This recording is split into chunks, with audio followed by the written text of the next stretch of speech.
वक्रतुंड महाकाय सूर्यकोटि समप्रभ।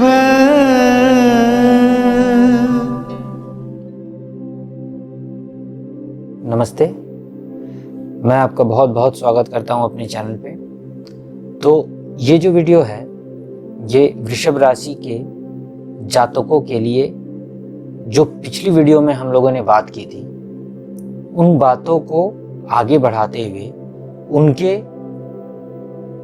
विशेष गुण, उनके अवगुण और साथ ही साथ उनके विवाह संबंध, उनके प्रेम संबंध और उनका शुभ अंक इत्यादि पर इस वीडियो में हम लोग चर्चा करेंगे। तो जैसा कि पिछली वीडियो में हम लोगों ने जाना वृषभ राशि के बारे में बहुत से विस्तार से, तो इस वीडियो में ये हम लोग डिस्कस करने जा रहे हैं कि इनका मूल गुण क्या होता है। तो इनका मूल गुण ये है कि ये बहुत ही महत्वाकांक्षी होते हैं, अपने पार्टनर के लिए समर्पित होते हैं, प्रेम संबंध में भी ये समर्पित होते हैं। लेकिन कई एक कारणों से विवाह के पूर्व इनके कई सारे असफल प्रेम संबंध बनते हैं, जिस प्रेम संबंध में इन्हें असफलता प्राप्त होती है और वो असफलता इनको अंदर तक काफी तोड़ देती है, कमजोर कर देती है। परंतु यदि आपके लाइफ में सही लाइफ पार्टनर आपको प्राप्त हो जाए तो उसके बाद आपकी लाइफ पूर्णतः ट्रैक पे आ जाती है और जो प्यार और प्रेम का अभाव आपके जीवन में था वो पूर्ण हो जाता है और उसके बाद ये अपने पार्टनर के प्रति पूर्ण रूप से समर्पित होते हैं। इन्हें ना तो विश्वासघात करना पसंद होता है, ना इन्हें विश्वासघात प्राप्त करना पसंद होता है। साथ ही साथ ये शुक्र की राशि है, इसलिए ये काफी आकर्षक होते हैं, क्योंकि ये लोग शुक्र की राशि में जन्म लिए हैं और साथ ही साथ इस राशि में चंद्र उच्च का होता है। अर्थात आप काफी आकर्षक, लोकप्रिय और लोगों को अपनी ओर आकृष्ट करने की एक अलग ही इनमें गुण होता है, जो कि इन्हें लोगों के बीच में अलग दिखाता है। अर्थात इनके पहनने का तरीका, इनके खड़े होने का तरीका, इनके बात करने का तरीका कुछ ऐसा होगा जो भीड़ में भी इन्हें सबसे अलग करेगा। इनका ड्रेसिंग स्टाइल, ये एक एक कपड़े को चूज करने में घंटों लगा देते हैं। ये काफी चूजी होते हैं। अर्थात अगर कुछ चीज इनको लेनी हो तो उसके लिए काफी सोच विचार करके और साथ ही साथ वो उनपे कितनी तरह से कैसी दिखती है, उन्हें वो कैसा आकर्षण प्रदान करती है, इन सब चीजों को देखने के बाद ही लेते हैं। इसलिए ऐसा अक्सर देखा गया है कि इन राशि के लोग भीड़ में भी अलग दिखते हैं। हालांकि कुछ और एक तथ्यों पे भी विचार करना पड़ता है कि आपका शुक्र पीड़ित ना हो या चंद्र पीड़ित ना हो या और किसी पाप ग्रह की कोई युति ना बन रही हो, इन सब चीजों का भी विचार करना पड़ता है। परंतु मूलतः अगर आपकी राशि में शुक्र और चंद्र की स्थिति अच्छी है तो ये सारे शुभ गुण आपको प्राप्त होंगे। अगर पीड़ित है तो कुछ एक ऐसे में भी देखा जाता है कि ये काफी भोगी हो जाते हैं, काफी अपव्यय करने वाले गलत चीजों में हो जाते हैं और काफी विलासी हो जाते हैं। इस तरह का भी कुछ अशुभता पे प्रभाव देखा गया है।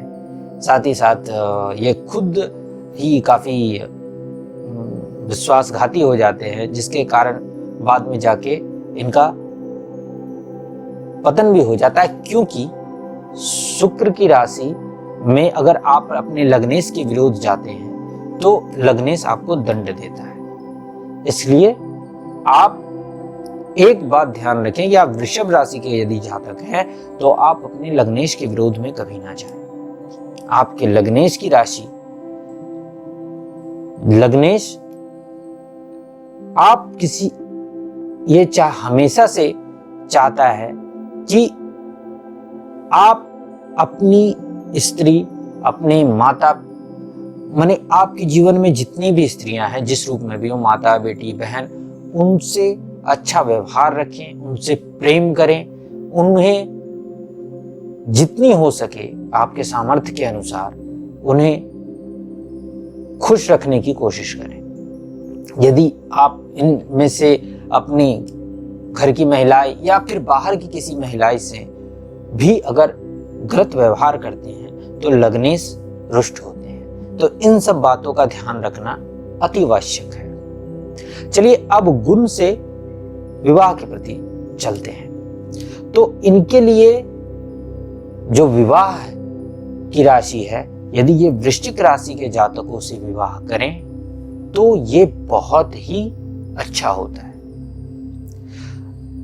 वृषभ राशि के जातक की मित्रता कुंभ के साथ अच्छी हो सकती है, मकर के साथ भी अच्छी हो सकती है, और बाकी सारी राशियां भी इनकी लगभग सम राशियां हैं, इसलिए उनसे मित्रता हो सकती है। लेकिन वृश्चिक राशि से यदि आपका विवाह होता है तो ये विवाह काफी आनंदमयी होगा और आपके जीवन में सुख और सौभाग्य लेकर आएगा।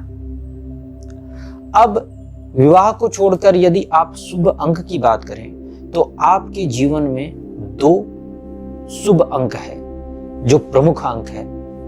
6 भी आपके लिए शुभ अंक है, लेकिन सबसे अधिक यदि आपके जीवन में कोई ऐसा साल हो जो सबसे ज्यादा आपके जीवन में कोई विशेष क्रिया को लेकर आए, वो नोट कर सकते हैं आप। वो 20 हो सकता है, वो 29 हो सकता है।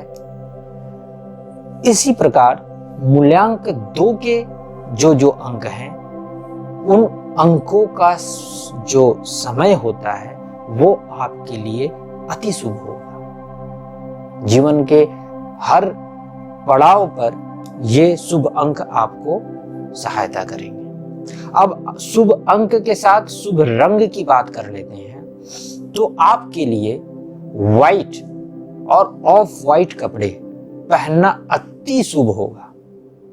अर्थात यदि आप किसी शुभ कार्य में जा रहे हैं या किसी इंटरव्यू में जा रहे हैं तो आप व्हाइट और ऑफ व्हाइट कपड़े पहन के जा सकते हैं।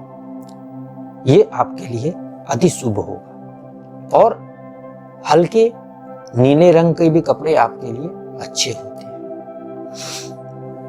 तो इन बातों का आपको ध्यान रखना अति आवश्यक है। साथ ही साथ जो बात एक बहुत जरूरी बात है कि आप यदि लाइफ में तरक्की चाहते हैं तो सदैव सोमवार के दिन शिव जी के ऊपर कच्चे दूध अर्पित करें, घी, शुद्ध घी, गाय की घी अर्पित करें और उनसे उसका अभिषेक उनका यथाशक्ति यथासंभव करते रहें। शुक्रवार के दिन, अष्टमी के दिन और विशेष रूप से यदि नवरात्रों में आप व्रत रखते हैं और नवरात्र पूजन करते हैं और माँ दुर्गा और माँ लक्ष्मी की पूजा करते हैं, साथ ही साथ कन्याओं का सेवा करते हैं, कन्याओं को यथाशक्ति यथासंभव उनका पूजन आदर करके उन्हें नैवेद्य अर्पित करने के बाद उनसे आशीर्वाद लेते हैं, तो आपके जीवन में सदैव तरक्की के मार्ग खुलते रहेंगे। इन बातों का ध्यान रखना आवश्यक है क्योंकि आपकी राशि में चंद्र की उच्च राशि है, इसलिए शिव उपासना आपके लिए बहुत जरूरी है। साथ ही साथ शुक्र की राशि और स्त्री राशि होने के कारण आप माँ दुर्गा और माँ लक्ष्मी की आराधना अत्यंत आवश्यक है। तो आप इन बातों का ध्यान रखें, आपके जीवन में काफी प्रोग्रेस होगा। इस वीडियो में बस इतना ही। आगे की वीडियो में फिर आपसे मिलता हूं। तब तक के लिए नमस्कार।